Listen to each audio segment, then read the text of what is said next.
Nagkasundo ang MMDA at NCRPO na pangasiwaan ang trapiko sa mga pangunahing kalsada na daraanan ng mga trucks. Kabilang na dito ang pagpapatupad ng last mile route para sa mga cargo trucks upang marisolba ang problema sa port congestion.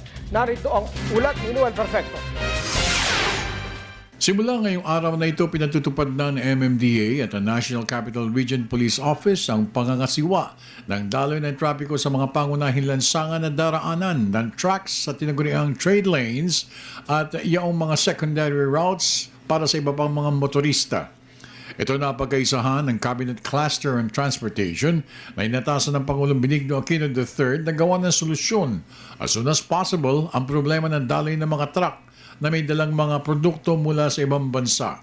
Maliban kay Secretary to the Cabinet Rene Almendras, dumating rin sa pulong sina DOTC Secretary Abaya, DPWH Secretary Singson, PPA General Manager Juan Santa Ana at mga representante ng iba't ibang stakeholders gaya ng DTI, ICTSI, ATI, port users, truckers at ang MMDA at siyempre pa ang PNP.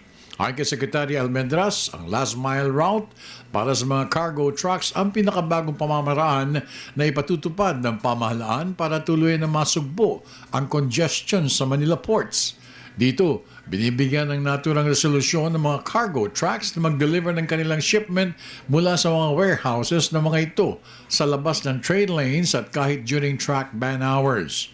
Ayon naman sa iba pa mga kalihim na nandoon, ito na ang pinakamatinding solusyon para mapanumbalik ang kaayusan ng daloy ng truck sa mga puerto at para maibangon ang ekonomiya ng bansa. Ipinakita rin ni PPA General Manager Juan Santa Ana ang posibleng magiging resulta ng napagkaisahang pamamaraan para hindi na maulit pa ang monstrous traffic jam noong Biyernes sa loob at labas ng Metro Manila area. Kaisa rin ng mga pribadong sektor sa gagawing pag-decongest ng mga puerto sa Manila. Inamin ni Almendras na tapos na ang kampanyang Last Mile sa ika-22 na Setyembre. Subalit, marami pa aniyang mga dapat kaharapin ng cluster on transportation dahil nandiyan pa ang mga cotton cups at informal settlers sa lansangan na dinadaanan ng mga trucks hanggang sa ngayon. Para sa Telebisyon ng Bayan, ako naman si Noel Perfecto.